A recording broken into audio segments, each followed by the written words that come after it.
Cameraman Nitin Jadhav के साथ Shahid Ansari, India news, Mumbai. चलिए अब बात करेंगे दिल्ली ब्लास्ट को लेकर। जानकारी फरीदाबाद से है। फरीदाबाद की अल फलाह यूनिवर्सिटी में पूछताछ को लेकर जानकारी है। अल फलाह यूनिवर्सिटी के छात्रों और स्टाफ से सवाल किए जा रहे हैं। मुजम्मिल को जानने वाले 52 लोगों से पूछताछ हुई है। अल फलाह यूनिवर्सिटी के प्रिंसिपल से भी पूछताछ की गई है। ये बड़ी खबर जो इस बीच निकलकर सामने आ रही है। अल फलाह यूनिवर्सिटी के प्रिंसिपल से भी पूछताछ की गई है। ये बड़ी खबर जो फिलहाल निकलकर सामने आई है। तो लगातार अब पूरे मामले को लेकर जांच पड़ताल जारी है। अल फलाह यूनिवर्सिटी में पूछताछ की गई है और मुजम्मिल को जानने वाले 52 लोगों से पूछताछ की गई है। बड़ी खबर है फिलहाल जो निकलकर सामने आई है। मुजम्मिल को जानने वाले 52 लोगों से पूरे मामले में पूछताछ की गई है। इसमें छात्र भी शामिल हैं और जो यूनिवर्सिटी है, यूनिवर्सिटी का जो प्रशासन है, जो स्टाफ है, उससे भी पूछताछ की गई और यूनिवर्सिटी के प्रिंसिपल से भी पूछताछ पूरे मामले को लेकर की गई है। ये बड़ी खबर जो फिलहाल निकलकर सामने आई है।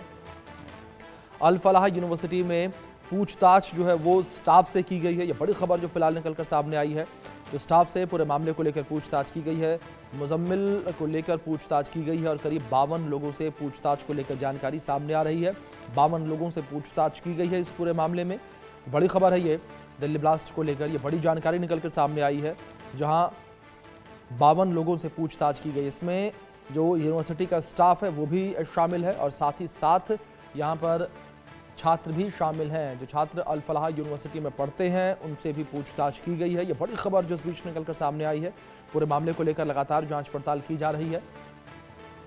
अल फलाह यूनिवर्सिटी में पूछताछ को लेकर ये जानकारी जो है वो निकलकर सामने आई है। लगातार जो है पूरे मामले को लेकर जाँच पड़ताल की जा रही है और दिल्ली ब्लास्ट में जिस तरीके से ये गिरफ्तारी हुई है और बड़ी मात्रा में विस्फोटक मिला था फरीदाबाद से ही, इसको लेकर लगातार ये जानकारी निकलकर सामने आ रही है पूछताछ को लेकर। और यहाँ पर जो तार हैं वो आपस में जुड़ते हुए नज़र आ रहे हैं। फरीदाबाद में विस्फोटक का मिलना और दूसरी ओर दिल्ली में एक बड़ा विस्फोट होना, ये सभी तार आपस में मिलते हुए नज़र आ रहे हैं। हमले की पूरी टाइमलाइन जो है वो आपस में मैच करती हुई नज़र आ रही है। जिस तरीके से ये पूरा धमाका हुआ और 2900 किलो के आसपास विस्फोटक जो है, अमोनियम नाइट्रेट जो है वो फरीदाबाद से बरामद किया गया था। तो बड़ी खबर जो इस बीच निकलकर सामने आई है। पूरे मामले को लेकर जांच पड़ताल का दौर लगातार जारी है। लगातार जांच पड़ताल की जा रही है। इस बीच हमारे सहयोगी ब्रायन थॉमस जुड़े हैं, उनका रुख करेंगे इन्फॉर्मेशन के लिए। ब्रायन, क्या जानकारियां फिलहाल आपको मिल पा रही हैं अल फलाह यूनिवर्सिटी से? जी बिल्कुल, देखिए अभी हम फतेहपुर तगा में है। ये वही लोकेशन है जहां से 2500 किलो अमोनियम नाइट्रेट बरामद हुई थी। हम आपको अगर तस्वीरें दिखाए, मैं अपने कैमरा पर्सन दिनेश को रिक्वेस्ट करूंगा कि ये पूरे विजुअल्स दिखाए। यहाँ से अथॉरिटीज़ ने 2500 केजी अमोनियम नाइट्रेट, ये एक रेंटेड फ्लैट है और यहाँ से बरामद किया था। हम अंदर जाके भी आपको ये सारी तस्वीरें दिखाएंगे। ये एक्सक्लूसिव तस्वीर हम आपको दिखाएंगे। ये देख सकते हैं, ये पूरा जो घर है ये रेंटेड, ये रेंट पे दिया गया था। यहाँ 2 रूम और बने हैं जहाँ कोई एक ट्रक ड्राइवर रहता था। इसके ऊपर एक टेरेस है जहाँ से लोग आना जाना करते हैं। अब ये जो रूम बना हुआ है, ये प्रॉपर्टी डॉक्टर मुजम्मिल शकील, जो कि वो डॉक्टर थे पुलवामा से, जो अल फलाह मेडिकल कॉलेज और हॉस्पिटल में काम करते थे, यहाँ रहता था। और यहाँ खाद के नाम पे, अगर मैं आपको सारे डिटेल दिखाऊँ, ये खाद के नाम में ये रूम में वो 2500 किलो अमोनियम नाइट्रेट बरामद की गई थी। ये घर करीबन 8 महीने पहले रेंट किया गया था। इमाम मौलाना इश्ताक, जिनको डिटेन भी किया गया है क्वेश्चनिंग के लिए। उसके अलावा इन्वेस्टिगेटर्स ने ये भी कहा है कि अमोनियम नाइट्रेट प्रॉपर्टी में 15 दिन तक, अरेस्ट से 15 दिन तक यहाँ लिया जा रहा था और यहाँ रखा जा रहा था। और ये टोटल अगर बात करें, टोटल 2900 किलो का अमोनियम नाइट्रेट बरामद हुआ है। यहाँ से 2500 किलोग्राम का अमोनियम नाइट्रेट बरामद हुआ है। उसके अलावा और 350 से 350 किलो अमोनियम नाइट्रेट अल फलाह यूनिवर्सिटी से 5 किलोमीटर, 4 या 5 किलोमीटर आगे एक और घर है, वहाँ भी हम जाएंगे, वहाँ से बरामद हुआ है। और अभी पूछताछ चल रही है, क्वेश्चनिंग चल रही है। इसके अलावा एक और जो इन्फॉर्मेशन हमारे पास अभी, जो लेटेस्ट एक इन्फॉर्मेशन जो आई है, ये इंफॉर्मेशन इसमें आई है कि जो पोस्टमार्टम किया गया है, पोस्टमार्टम में ये सामने आया है कि जो अथॉरिटीज़ है वो सारी पूछताछ कर रही है, सारी क्वेश्चनिंग चल रही है। पोस्टमार्टम का भी इंफॉर्मेशन आ रहा है। पोस्टमार्टम के इंफॉर्मेशन में यह है जो बॉम्ब है वो मॉडिफाइड एक्सप्लोजिव डिवाइस यूज़ किया गया है। ये modified explosive device ammonium nitrate और ये प्रीमैच्योर अमोनियम नाइट्रेट यूज़ किया गया है ब्लास्ट के वक्त। जी बिल्कुल अब्राहम, जिस तरीके से लगातार आप एक्सक्लूसिव तस्वीरें भी लगातार दिखा रहे हैं उस जगह से जहां पर ये विस्फोटक जो है वो जमा किया गया था, लेकिन दूसरी ओर ब्रायन अगर बात अल फलाह यूनिवर्सिटी को लेकर करें तो अल फलाह यूनिवर्सिटी जो है वो भी लगातार जांच के घेरे में है। लगातार वहां का जो स्टाफ है उससे पूछताछ की जा रही है, प्रिंसिपल से भी पूछताछ की जा रही है। जी बिल्कुल, देखिए अगर यूनिवर्सिटी की बात करें, अल फलाह के 12 जो यूनिवर्सिटी के प्रोफेसर्स है, प्रिंसिपल है, जैसे आपने बताया, उनको भी डिटेन किया गया है, उनसे भी पूछताछ क्वेश्चनिंग चल रही है, क्योंकि जो डॉक्टर्स है वो अल फलाह यूनिवर्सिटी में प्रैक्टिस करते थे और अल फलाह यूनिवर्सिटी यहाँ से लगभग 4 या 5 किलोमीटर ही दूर है। उसके एक और लोकेशन है, जो वहाँ से एक और लोकेशन है जहाँ से 350 किलो अमोनियम नाइट्रेट बरामद हुआ है, वो भी वहां से 4-5 किलोमीटर के रेडियस में है। तो ये जो सारा जो बरामद किया गया है, ये सारे एक्सप्लोजिव डिवाइसेस, जो प्रीमेच्योर एक्सप्लोजिव डिवाइसेस जो सारे बरामद किए गए हैं, ये सब का रेडियस लगभग 5 किलोमीटर के, अल फलाह के 5 किलोमीटर रेडियस के आसपास ही है। ये जो घर है जहां से सबसे ज्यादा एक्सप्लोजिव मटीरियल्स मिली है, सबसे ज़्यादा एक्सप्लोसिव मटीरियल जहाँ से बरामद हुई है, यहाँ से ये जो रेंटेड अपार्टमेंट है, ये रेंटेड अपार्टमेंट लिया गया है। ये प्रीमेच्योर एक्सप्लोजिव डिवाइस यूज़ किया गया था जो फुल्ली डेवलप नहीं था। इसके वजह से, क्योंकि इसके वजह से भी जो इम्पैक्ट है वो शायद ज़्यादा हो सकता था, ज़्यादा गहरा हो सकता था, पर जबकि ये प्रीमेच्योर था, ये डेवलप कर रहे थे ये लोग, तभी ये बॉम्ब ब्लास्ट हुआ, जिसके वजह से 12 लोगों की भी जान गई। और इसके अलावा भी जो इन्फॉर्मेशन अभी मिल रही है, सारे पूछताछ चल रही है, पोस्टमार्टम चल रहा है और सारे जो अथॉरिटीज़ है वो भी सारे काम कर रही है, इन्वेस्टिगेट कर रही है। जी ब्रायन, दूसरी ओर जिस तरीके से लगातार यहाँ जांच पड़ताल को लेकर हम बात कर रहे हैं और ऐसे में लगातार ये जानकारी हमें निकलकर सामने आई है कि जो अल फलाह यूनिवर्सिटी है उसी के अंदर इस पूरे हमले की साजिश रची गई थी और कोई कमरा नंबर 13 है जिसको लेकर जिक्र किया गया कि बिल्डिंग नंबर 17 के कमरा नंबर 13 में ये पूरी साजिश रची गई थी। कुछ सीसीटीवी फुटेज जो है वो भी सुरक्षा एजेंसियों का हाथ लेंगे, जिसके आधार पर जांच पड़ताल की जा रही है। और दूसरी ओर कमरे को लेकर बात करें, कमरे के अंदर से कुछ डिजिटल डॉक्यूमेंट्स भी बरामद हुए। जी बिल्कुल, सीसीटीवी फुटेजेस देखा जा रहा है अल फलाह यूनिवर्सिटी में।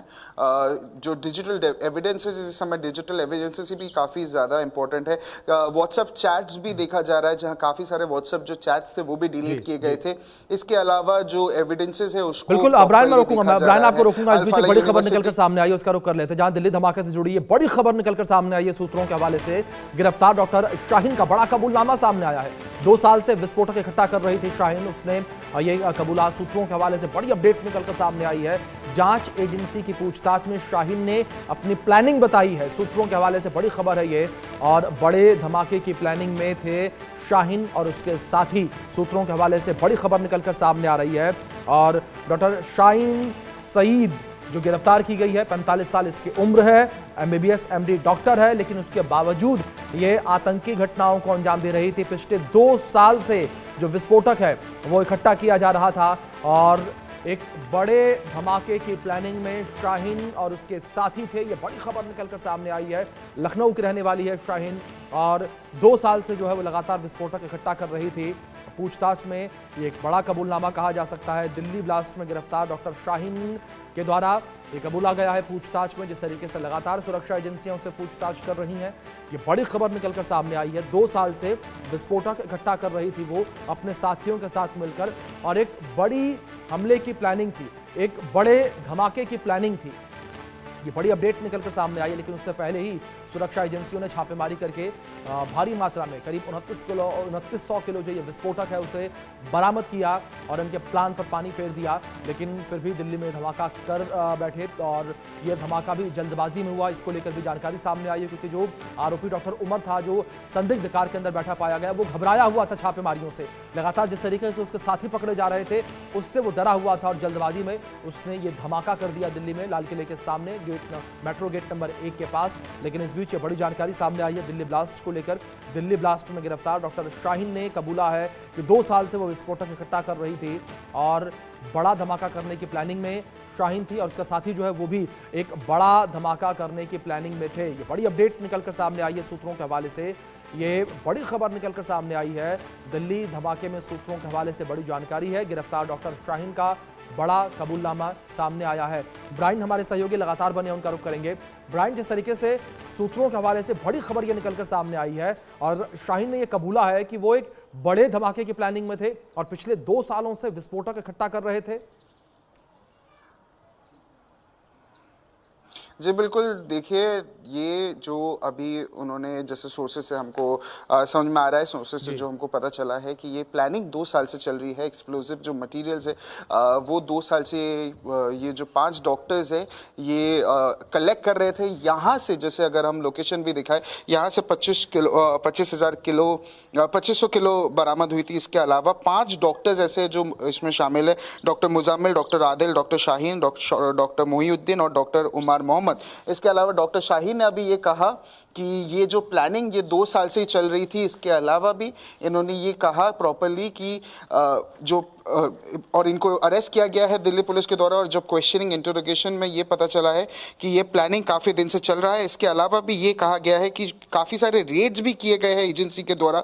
फरीदाबाद में काफ़ी ज़्यादा रेड्स की गई है। एजेंसी इनपुट भी काफ़ी ज़्यादा इंपॉर्टेंट है। एजेंसी इनपुट के द्वारा भी ये हमको पता चल रहा है कि इनमें से कोई एक्सप्लोजिव बॉडी से, जो डिसीज बॉडी से पोस्टमार्टम में भी ये पता चला है, पोस्टमार्टम बॉडी में ये पता चला है कि बॉडी से कोई एक्सप्लोजिव का ट्रेस नहीं पता चला है। और इन्वेस्टिगेशन एजेंसीज अब ये लगातार क्लेम कर रही है कि क्या शायद कोई मॉडिफाइड एक्सप्लोजिव यूज किया गया हो ये बॉम्बिंग के लिए, जिसमें इतने लोग की जान गई, इतने लोग घायल है। उसके अलावा भी ये कहा जा रहा है कि जो एक्सप्लोजिव मटेरियल्स है ये काफ़ी कन्वेंशनल जो मटेरियल्स होते हैं या कन्वेंशनल जो आईईडी या इंटेंसिटी ब्लास्ट होते हैं, ये कन्वेंशनल एक्सप्लोजिव मटेरियल नहीं था। ये इम्प्रूव्ड या इम्प्रोवाइज्ड या मॉडिफाइड एक्सप्लोजिव मटेरियल था। इसके अलावा भी अल फलाह यूनिवर्सिटी का जो रूम था वहाँ भी स्टैश लगेज, सूटकेसेस, बकेट्स में जो अमोनियम नाइट्रेट है जो बॉम्ब बनाने में यूज़ हुआ था, वहाँ से भी काफ़ी ज़्यादा वो लगेज से बरामद की गई है। जी बिल्कुल, ज़ाहिर तौर पर ब्रायन, और लगातार अगर इस पूरे मामले को लेकर बात करें तो ये जो पूरी धमाके की टाइमलाइन है वो आपस में जुड़ी हुई नजर आ रही है। जिस तरीके से इन आरोपियों के, इन डॉक्टरों की गिरफ्तारी हुई है और दूसरी ओर जम्मू कश्मीर को लेकर बात करें तो वहां पर भी बड़े पैमाने पर छापेमारी देखने को मिली। जी बिल्कुल, वहाँ पुलवामा में जो कनेक्शन पुलवामा से नज़र आ रहा है वहाँ भी काफ़ी ज़्यादा छापेमारी की जा रही है। जो एजेंसीज है वहाँ भी रेड्स, कंटिन्यूस रेड्स कर रही है। दिल्ली में काफ़ी जगह रेड्स हो रही है। दिल्ली के अलावा महाराष्ट्र में भी जो एटीएस स्क्वाड है रेड्स कर रही है। तो पूरा जो देश है वहाँ जो एजेंसीज है, जो इंटेलिजेंस है वो हर जगह रेड्स कर रही है, हर जगह छापेमारी कर रही है ताकि जो प्रॉपर जो प्लानिंग हो, जो प्लानिंग पर्पस हो उसका पता चले। इंटरोगेशन साथ साथ हो रहा है। जो सेंटर है, जो अल फलाह यूनिवर्सिटी है, उसके जो इर्द गिर्द ये जो पूरा प्लानिंग हुआ है, रूम के अंदर जो प्लानिंग हुई है, जो स्टैशेस भरे गए हैं, जो अमोनियम नाइट्रेट यूज किया गया है, उसकी प्रॉपर ट्रेसिंग हो रही है। ब्रायन, लौटूंगा आपके पास, जानकारी लूंगा आपसे मैं, लेकिन इस बीच एक बड़ी खबर निकलकर सामने आई है। दिल्ली धमाके के बाद एजेंसियों का एक्शन जारी है। कश्मीर में एक डॉक्टर को हिरासत में लिया गया है। ये सूत्रों के हवाले से बड़ी जानकारी है। कुलगाम का रहने वाला डॉक्टर तजामुल हिरासत में लिया गया। श्रीनगर के SMHS अस्पताल में तैनात था और इसे हिरासत में लिया गया, यानी कि एक और डॉक्टर को हिरासत में लिया गया है। ये बड़ी जानकारी जो फिलहाल निकलकर सामने आ रही है। दिल्ली धमाके के बाद एजेंसियों का एक्शन ये देखने को मिला। एक और डॉक्टर को हिरासत में लिया गया है, ये बड़ी जानकारी है। कुलगाम का रहने वाला डॉक्टर तजामुल हिरासत में लिया गया। हमारे सहयोगी ब्रायन थॉमस लगातार बने हैं, रुक करेंगे उनको, लेकिन उससे पहले अजय जांडियाल हमारे सहयोगी जुड़े हैं हमारे साथ जम्मू कश्मीर से, उनका रुख करेंगे। अजय, अगर इस बीच गिरफ्तारी को लेकर बात करें, छापेमारी को लेकर बात करें, जम्मू कश्मीर में लगातार छापेमारी जारी है और इस बीच एक और डॉक्टर गिरफ्तार किया गया।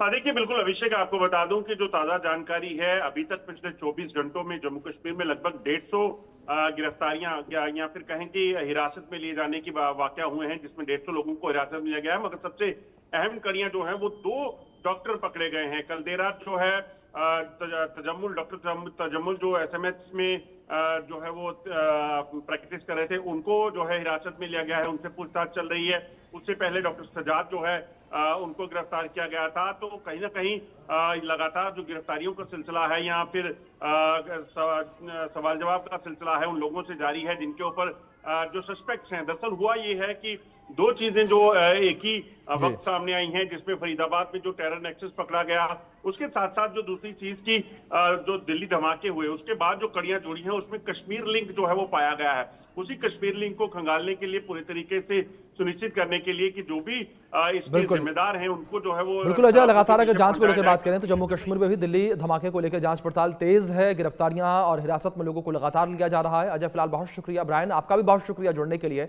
और इन तमाम जानकारियों के लिए। वक्त छोटे से ब्रेक का, बने रहें इंडिया न्यूज के साथ।